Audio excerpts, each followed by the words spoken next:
Good afternoon and welcome to the Senior Hour, which is sponsored by Comfort Keepers in Home Care and Providence Holy Cross Medical Center. I'm Barbara Cochran with my co-host, Carl Goldman. and Carl Goldman is a co-owner of KHTS. Yes, The yes, lesser yes. half. Oh, well, we're on our hometown station, 98.1 FM, AM 1220 KHTS. And our first guest this morning is Dr. Marwah Shahid from Henry Mayo Hospital. Welcome. It's good to see you. Thank you so much for having me. Yes, and what do you do at Henry Mayo Hospital? I'm one of the cardiologists at Henry Mayo. So we do a lot of the inpatient work, which includes seeing any patients who have cardiac conditions, helping manage those conditions, and if needed, having those patients getting an intervention performed. That's interesting because when people come into the emergency center, you are there, or someone from your group is there, and they always check your heart. Absolutely. Henry Mayo has one of the largest STEMI receiving centers in this area. So we see a lot of patients who come in with heart attacks, which is also called a STEMI. Yeah, that's interesting because I was there for one of those about a year ago because I had something wrong with my heart, but didn't know exactly what it was. So my daughter said, "I'm not taking you to any of these medical places. I'm taking you over to the hospital." And that's what she did. And Barbara, you're doing a lot of work for that as well. And thought we'd ask the doctor, because so many people listening may not have heart problems right now, but might want to hear about some preventative steps to take. What's some advice you'd give each of us to make sure we keep a healthy heart? Well, absolutely. So we're actually in the middle of February, which is Heart Month. So it's a great time to talk about this. And there's a lot that we can do to help prevent heart disease. That includes having a balanced diet, which we typically recommend avoiding red meat, eating 5 servings of fruits and vegetables, eating legumes, fresh fish, and lean chicken, avoiding alcohol, maximum 1 drink for women, 2 for men, and trying to get exercise. The American Heart Association recommends 30 minutes of exercise 3 times a week, but I typically say whatever you enjoy doing, do that. If that means walking around your neighborhood, parking further away from the store, and walking to your car, do whatever makes you happy. There's no specific exercise I say you have to do. As far as exercise, I have one of those bikes, those big bikes. I get on that and ride when I can't go outside. Yeah, that's amazing. And it keeps your legs moving, you know. And I just sit on there, and I used to have a TV in there, but I have one and it doesn't work. So I sit here and go through music on my cell phone. But I love to ride that bike. It really is. It's a lot of fun just to sit there. You know. And for me, I can't walk anymore without the assistance of a walker because of my battle with the shingles vaccine. But I found that out of all the exercises, I started doing the rowing machine. And I learned that the rowing machine uses more muscles than any other exercise. It uses 87% of all your muscles. And I have one of those rowing machines that is like the Peloton. It's the hydro, and so it's interactive. So you're moving your whole body, including your feet? Yeah, including your feet. That's So interesting. you're sitting down in a chair that slides, and your feet are pushing you forward and backward, and you're your arms also- are pulling a resistance device, and so the combination uses more muscles than any other exercise. And what's the name of it? I use the hydro, but it's any rowing machine will work. You don't have to go high tech like mine. I go high tech because I love interacting, and you can row anywhere in the world. You just hit a button, and there you are, and have different levels, and you can compete with people. I'm very competitive, and then it keeps your total distance rowing over the period of time. So I'm a nerd when it comes to that. Well, so where do you buy these? You can get it online. Hydro has a machine, and I can give you that at the end of the show. Okay. You can even come over and try it sometime first before you buy it and see if you like it. Yeah, because I'm not that far from you. Exactly. Right But up what the street. what kind of exercise do you recommend for seniors? Like I said, whatever you enjoy. A lot of my patients, they enjoy being in the pool because Right. a lot of them have knee pains, hip pains. As we age, we develop arthritis in our joints. Oh, tell me about it. Yeah, the resistance in the water seems to be both therapeutic Oh. for patients and it feels nice. You can also do a lot of water aerobics. There's an amazing gym at Henry Mayo that a lot of my patients go to. And if you qualify, there's also an amazing cardiac rehab program where we're actually monitoring your blood pressure and heart rate while you're exercising, which helps patients who have undergone a heart attack or some other cardiac condition to help them gain their strength back. Wow. What about, speaking of that, what about those devices like your Apple phone has the Apple Watch has a monitoring device? You can buy other monitoring devices. Do you recommend that? Yeah, I do. The Apple Watch is actually FDA approved to detect certain heart rhythms, and in general, it's typically pretty accurate when measuring the heart rate. So if you have the means or you're able to get an Apple Watch or a Fitbit, that's a great way to not only track your heart rate when you're exercising, but also staying motivated to exercise because you see your steps, you see how often you're standing, and it motivates you to want to continue doing it. You can share that information with your friends and family too, which I think really helps keep encouraging patients to exercise and just stay active. You mentioned, Doc, the pool, and for me, the pool's been wonderful because I use it when it's warm out, but I'm able to walk completely across the pool many, many laps without the need of a walker. Barbara, you'd find it very helpful for you too. Oh, I used to go over to COC when they had the water aerobics over there. I loved it. I went every single time I could. It was usually a Monday, a Tuesday, and a Thursday that I would go over there to COC, and then they did away with the program.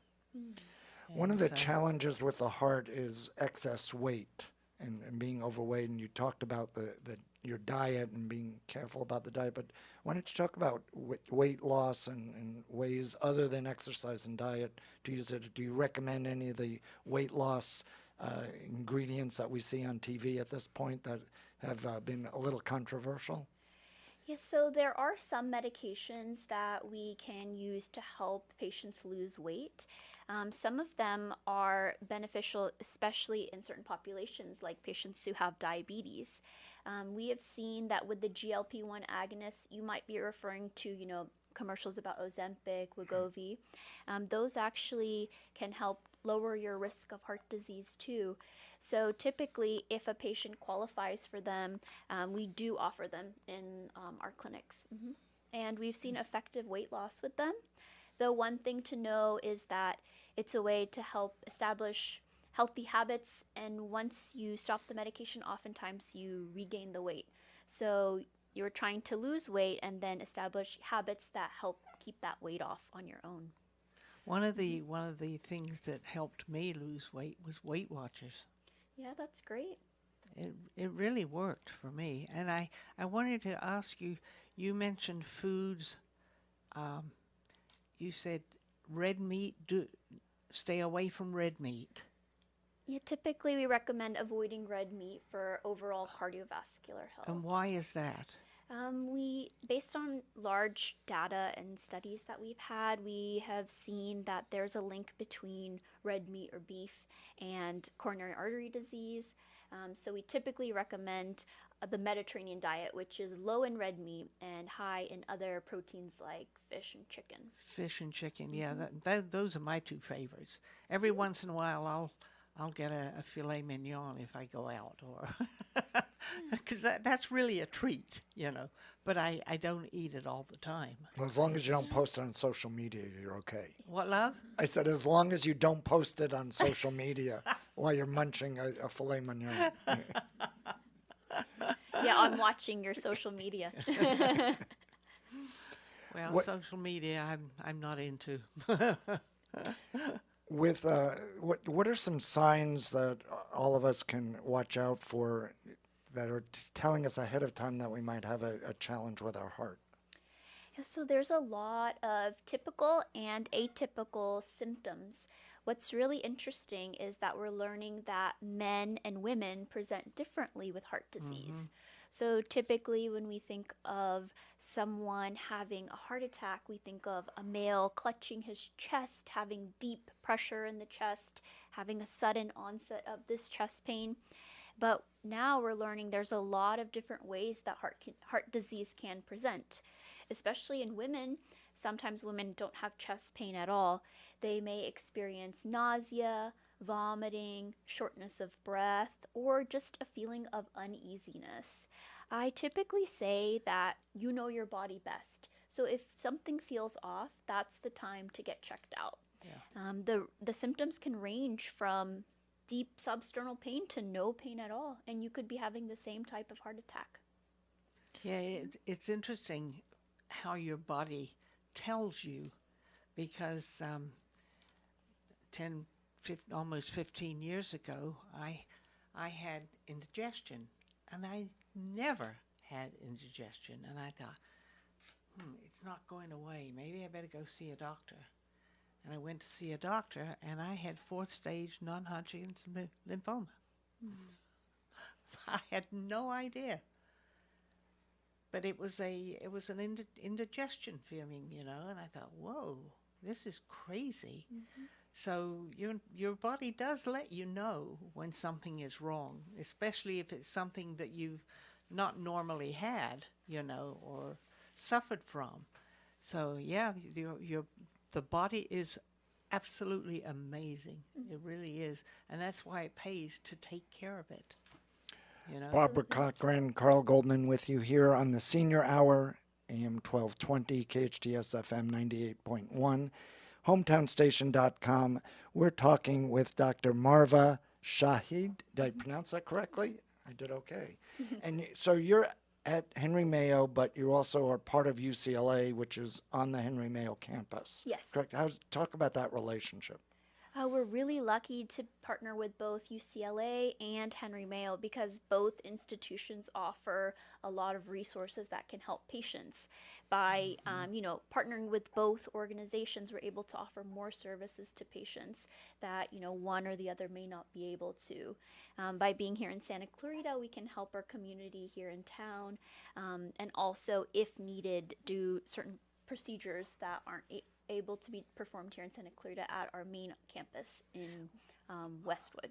Well, we also have a large number of seniors who live out here. I mean, we have an incredible population of seniors, and they're many times need assistance, because as you get older, that's when your heart seems to start, bye-bye, and you need more care.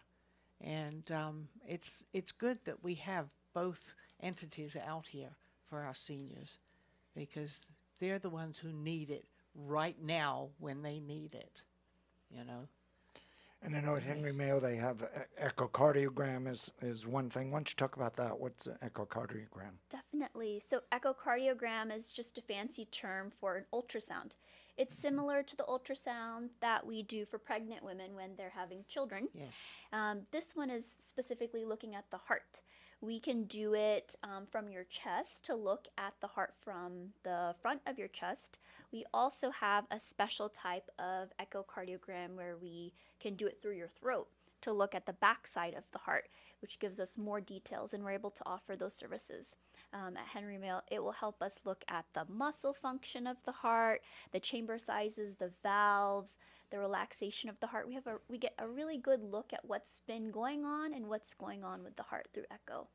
There's a commercial on TV that's been on for a while where a guy is in the street just taking random people, and he has them put their fingers on the device and app. Oh, and yeah, that one where he puts Yeah, it and then through it whatever it instantly is. tells you the condition of your heart. Have you seen that commercial? No, I'm not familiar. Oh, not because I was curious to know if that really was an effective way to monitor yourself. Do you know what device it was? No, I'll have to look it up and Google it. But Yeah, I don't remember. it's but one of those he commercials that push- I've been on so many times I've blocked it out of my mind. Well, there's always a different person who's being spoken to by this young man. And he says, you know, do you know whether or not you have heart problems? Oh, I don't know. Well, let's find out. The How much? Well, they condition. ask how much you think this device would cost, and Oh, they yeah. say like $1,000, and it's $79 or something like that. So It sounds like the Cardia device, which is checking the heart rhythm. that's it, Yeah, you Um, put your fingers on it right? on either side. So share with us what you know about that. Yeah, so the Cardia device, it is a great device. I do recommend it to patients who have abnormal heart rhythms. It can help detect some of those rhythms like atrial fibrillation, extra heartbeats like PVCs. And not only is it a fun party trick, like it sounds like what was in the commercial, but also it can help prevent complications from those abnormal heart rhythms. So I do recommend it. I think it's, yeah, like you said, $60, $70. And it's pretty effective at checking the heart rhythm accurately. The great thing about cardiology is that it's one of the fields of medicine that continues to advance every day. You're going to keep seeing commercials of all the new technology we have to offer within this field. It's constantly changing. We're bringing new technology to Henry Mayo every day within the Department of Cardiology. It's really an exciting time to be here. So if you were sitting in this seat 10 years from now with Barbara and with me, what about Yes. Yes? Yes. What would you be sharing? What would you be talking about? What do you see around the corner technologically? I think we'll be doing a lot more remote monitoring for patients. I think we'll be doing cardiac rehab at home while monitoring patients. Really? I think that we'll be talking a lot more about women's cardiovascular disease and how it presents differently than men's, because we'll continue to be doing research in that avenue and field. And I think we'll be discussing a lot more of the new technologies that we have to non-invasively or without procedures manage, treat, and assess for various cardiac conditions. That's very interesting, fact- especially not having to go to a doctor's office, but having on the TV or your cell phone or whatever, given instructions on what to do and how to do it. Well, That's also, I amazing. know my brother-in-law had a company that had is it a fibrillator or a monitoring device for the heart. And when he first started out, he would get hooked up with the doctor. You do it with the doctor. He would leave it with the patient for 3, 4, 5 days, then come back, get a readout, and drive that back to the doctor. And over time, that switched to being something that was totally monitoring off the internet. And so he would give them the device and then be able to monitor the results direct and feed those directly to the doctor. Yeah, Okay. I also think patients are more empowered now to learn about their own hearts. They want to take ownership of their own care, and that's a great shift in how we can help treat and manage patients because we're all on the same page. Right, right. Well, it's amazing. So, Well, I want to thank you so much for joining us, Thank you so much for having me. and we'll have you here sooner than 10 years. Okay? oh yes. Do you want to lead us out, Barbara? Well, yes, I can. You've been listening to the Senior Hour on KHTS AM 1220 FM 98.1, your hometown.com. Thank you again for joining us. Thank you so much. And hopefully we'll see you again, Absolutely. especially when you're having more new machines and ways to handle the heart. That's wonderful. Thank you again. Of course. Okay. Welcome back to the Senior Hour. I'm Barbara Cochran with my co-host, co-owner Carl Goldman. How are you doing, Barbara? I'm doing So good fine. to join you. And guess who we have now as our guest? Cardon Ellis from Unipest. Hey, glad to be here. Glad to be here. You're the bee guy. Yeah, you better believe it. Well, and everything else. and everything else, meaning It's rats. a jungle. Oh, it's a jungle out there. Yeah, rats, gophers, bees, earwig silverfish, all of them, and they're all coming out lately too. It's been a wild. It's been a wild February. Yeah, I've seen a couple. They're little black things, and they go running around the top of around the sink area, and I flip 'em and put them in the sink and run the water. Are And you they go looking to down. get your license and moonlight with us? Because mechanical pest control is one of the most effective ways of doing it. And you are a brave soul. Most people would scream and Oh, stand in the no, other end of the no. kitchen, right? Well, that's probably true, but these are so tiny, you know. I've thought about smashing them, and I thought, no, I'd rather just move them around and let them drown. And then mix them in with your salad. No, put them down the sink, down the water. Okay, just making sure. Cardon, we've experienced so many fires recently, and I know in the past, fires after they're finished bring on all kinds of strange Mice. victims. Mice, particularly rats. Oh, it's wild. Everybody that surrounds the wildfire areas gets mice like crazy for some reason. I don't know why. This is all Are they coming from under the ground? Is that what it is? construction sites and mice. Yeah, we don't know why, but whenever construction starts, it displaces a bunch of rodents, and then everybody else around gets a ton of mice. And then also we've noticed with wildfires, mice like crazy. That, and they're also in our experience, they're growing because they've outlawed a lot of rodenticides that are that have been used publicly in order to keep the rodent population down publicly. And so yeah, just the mouse population has been skyrocketing, and there's something odd about fires and construction. Like if you live next to one of these places where all of a sudden a bunch of construction happens, like, you know how they'll build like 2,000 homes up in Plum Canyon. Right? Oh, yeah. When they were building those houses, I got like 50 new mice customers. Whenever they started a new phase of construction, like whenever phase 2 started, phase 1 would call me for mice. Then when phase 3 started, phase 2 would call me for mice. Wow. And then there's something about construction and wildfires that we just get tons of calls for invasive mice. Yeah, it's pretty wild. One of the things we learned from having fires in the past, because we ended up with a rat inside our motor that stayed in there for weeks because we didn't realize it. And so it was dead and it couldn't come out. But we learned from the mechanic that actually if you put mothballs in your engine area, they will keep the rodents away. I know Unipest will do that as well, but what do you hear of that, Cardon? Oh, well, we won't use mothballs. You know what I'm saying? I think that's probably against our licensure. However, the truth is,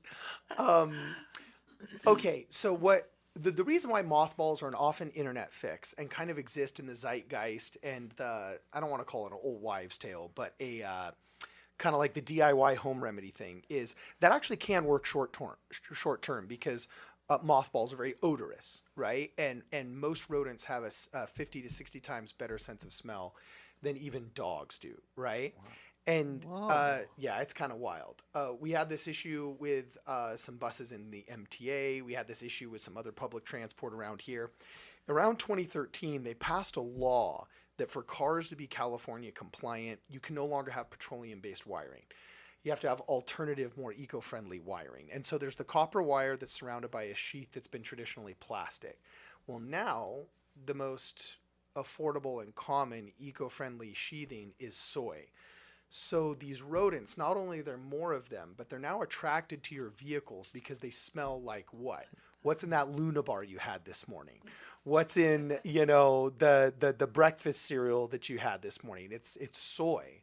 And so the electrical harness of these vehicles will now smell like food, and they're coming to eat out the electrical harnesses, everything from the battery cables to I had my ABS interlocking system interrupted by a rodent that chewed through the wire.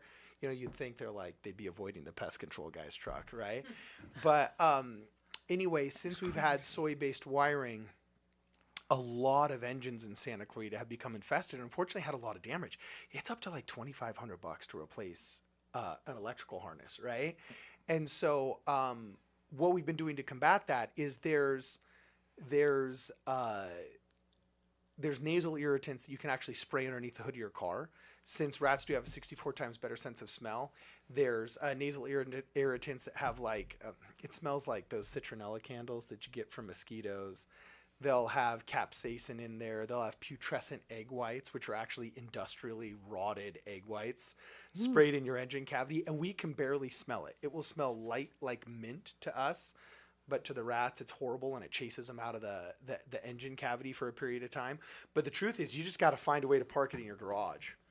Like, I'm guilty of this too, but in Santa Clarita, we will put an $80,000 vehicle under the hot sun and the elements in the driveway to protect like $3,000 worth of junk in our garage, instead of putting, the $3,000 worth of junk in our driveway to protect the $80,000 vehicle, right? So what I found is that doing some nasal irritants and making sure you don't long-term park next to a structure is probably the best thing you can do to keep rats from eating them out. You can try the mothballs, but most of those fixes, I've heard everything from sticks of gum to mothballs to I've found ammonia. skipping a day of showering helps too. Oh, dude, that's not bad. And, dude, you can help your neighbor's car avoid rats if you skip a week, dude. I'll be here with you. In fact, I don't know if Barbara's going to come into the studio if you skip a month. But there might be a, hey, have you ever seen the Guinness Book of World Records of World's Dirtiest Man? Yeah. Is there such a thing? Oh, yeah. No. Guinness Book of World Records. Like, there was this guy in the Middle East that lived in a home made of dirt, and he bathed in dirt somehow, like, every day. And somehow he won some award. I don't know if it was Guinness Book of World Records. Some people said, I can't remember the article well enough, but yeah, like, he literally had made a house out of dirt and like bathed. Yeah, it was wild. Like, world's dirtiest man. It was kind of crazy. But Cardon, all kidding aside, using mothballs or some of the elements that you talked about, how often do you have to resupply the car with it? How often do you have to respray? Well, ideally, you don't want the battlefield to be underneath your engine cavity, because I can't remember which car manufacturer it was. It might have been Honda.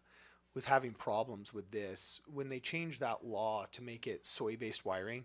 They had to have the copper wire, then it had to be wrapped in soy. But because it was a vulnerable part of the engine that went to the electrical distribution center, they were having cars on the freeway just kind of slowly rolling to a stop if rats chewed through them, because rodents will actually stay in the vehicle as you travel. So they actually had to take the copper, then wrap it in soy so it's legally compliant, then wrap it in acute rodenticide, and then because there was acute rodenticide in it, they had to wrap it with another sheath that said danger acute rodenticide in it, and it actually had some fiberglass shards so that if the rats chewed it, it would tear their esophageal length in their throats, and then cause internal bleeding for the rodent that would hopefully keep them from chewing through the wire to stop the electrical distribution, So you don't really want the battlefield to be your engine cavity, because then every time they're there for a day or two, they take another chunk out of the wiring of your engine. You want to eliminate the population in a safe and effective manner. So usually just getting on rodent control is the best thing. And by the way, everybody in Santa Clarita has this. What was done publicly with tax dollars has been heavily restricted now, so that what was done publicly with tax dollars now has to be done kind of privately with your own money. Also, some of it is just natural consequences of all this pretty landscaping we planted 20, 25, 30, 35 years ago. Poe Parkway and Stevenson Ranch used to be shrubs intermixed with an occasional crepe myrtle that fit into a 5-gallon bucket, right? Now, that acacia is 6 feet tall. It's Robinson Crusoe underneath there. There's so much more room for food and harborage and a place to rest and nest and digest for these rodents. Also, as more and more electric cars come in, you're having a whole smorgasbord for the rodents. Yeah. Electrical cars, that's an interesting one. One thing about electrical cars that is advantageous for not getting rats is there's not as much heat. Yeah, traditionally, especially in classic cars, ask any of these guys on Lyons Avenue, any of these guys, that, have been here for a long time in Canyon Country or Saugus that have been auto mechanics. There's always been an issue with rodents coming in and sitting on your engine block because it's warm. That's always been an attractant that electrical cars don't have because they don't really heat up as much. The batteries will get warm, but they don't have that like engine block staying hot for hours and hours and hours. Well, getting back to regular cars, I keep my car in the garage all the time. I mean, The Ferrari or the Maserati? no, the Lincoln. The Oh, you're a Lincoln Lincoln Continental. girl. What made you choose a 19 Lincoln? 1988 Lincoln Continental Mark 7, Wow. and it just moved over to 100,000 miles. Really? Wow, that's cool. And Lincoln I've had it Continental. So who's that actor that always does the Lincoln commercials because he loves Lincoln? I don't know. Yeah, Matthew McConaughey, the guy that did the Lincoln Lawyer. That's Yeah. right. But I keep my car in the garage. Really? Even when I come home, I'll put it in the garage and I'll leave the garage door open about this high and turn the fan on. So the heat gets blown out. Yeah, but So then it cools rodents the can garage. go into the garage. You just have an entrance for them with a Yeah, big but sign they that says they "Come don't- here." They don't like the fan because the fan is noisy and it blows air out. I've never had rats in my garage ever. Well, they're afraid of English women. Like, they just hear the accent, too like, we're not funny. messing with her, man. We're going to go next door. You know what I'm saying? I don't have much English language left. You've got plenty left, believe me. do? It's Carl Goldman here, along with English-speaking Barbara Cochran. Our guest is Cardon Ellis on the Senior Hour. He is the rodent expert of Santa Clarita with Unipest. Yeehaw. And the weather's beginning to heat up. So what are some of the things we have to be on the lookout for? Oh, you don't have to be on the lookout for much. It comes looking for you. Like, I got to be honest with you, man. People There are like, she is. There she is. know, Follow her in. No, yeah, it's pretty wild.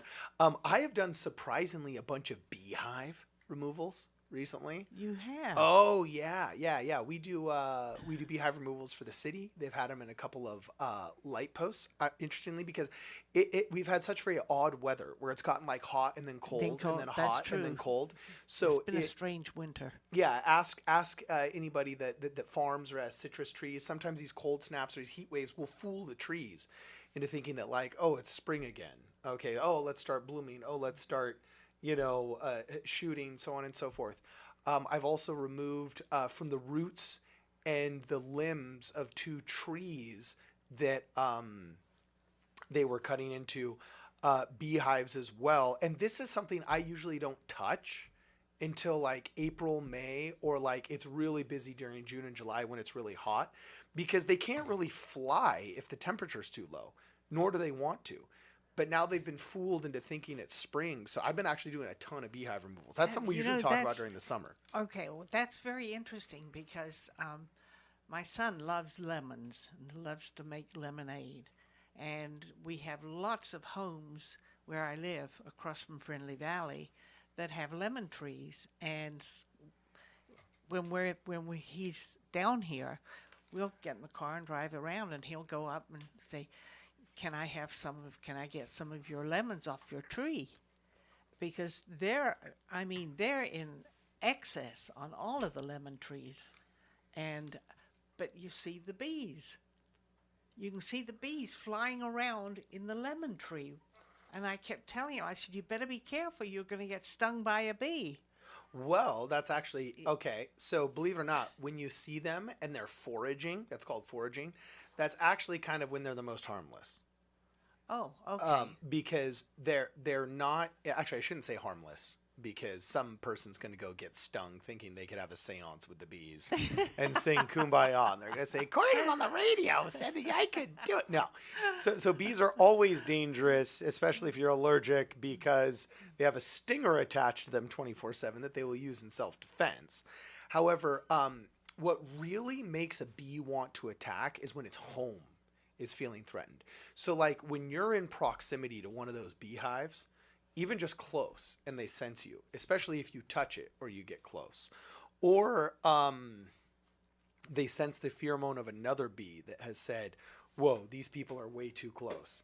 that's when they'll actually start attacking, and they'll go into attack mode, and they release this pheromone that actually smells kind of like bananas, and you can smell it when you're a bee guy. So if Jennifer here was the beehive and I started coming closer and closer and closer, as long as I'm moving slowly and it's a docile hive, because individual hives have different individual personalities as well, then yeah, I might even be able to get close enough to touch it without it freaking out. But the second one of those bees doesn't like it and releases this pheromone, especially if it's an aggressive beehive, you'll just feel and hear all of a sudden just this agitated noise, and then you'll smell a smell kind of like bananas. You know what it smells like? Do you guys remember Universal Studios? Sure. The old Universal Studios tour?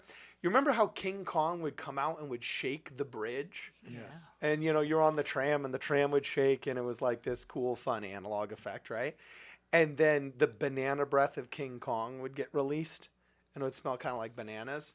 It smells like the chemical that they add to candy that they want to taste like bananas, or the banana breath from King Kong in Studio City. And then that tells them all to come out and get you. And the way you combat that, believe it or not, is actually smoke. That's why beehive guys walk around with smokers, because their receptors get clogged by fine smoke, so they can't sense each other telling them to attack you, and it keeps them docile. And Cardon, are the bees here in Santa Clarita the same as your grandmother's bees, or have they evolved? Well, I wouldn't say evolved, but they've mixed with the Africanized bees. In 1954, a guy in Brazil accidentally released a bunch of hybrid bees that moved up the coast, and they basically interbred with the European honeybee, and they're what we call killer bees, for an oversimplified explanation before we cut to break. So the bees we had here in the 60s are not the bees that we got 90s and afterwards. Oh, okay. No. You're listening to the Senior Hour on your hometown station, KHTS FM 98.1, AM 1220. Carl Goldman with you, along with Barbara Cochran and our special guest, Cardon Ellis of Unipest. Welcome back to the Senior Hour. I'm Barbara Cochran with my co-host, half owner, Carl Goldman, on your hometown station, 98.1 FM, AM 1220, KHTS. And we're speaking with Cardon Ellis of Unipest. Woo. Whoa, yes. Yeah. And we're talking about, what were we going to talk about? Oh, you were asking Bees. about bees. Bees. Yeah. Yes, and then termites. Oh, all of Yeah. them. All of the above. Well, the bees, because I've seen the trees and the bushes that my son has gotten lemons from, and they're covered in bees.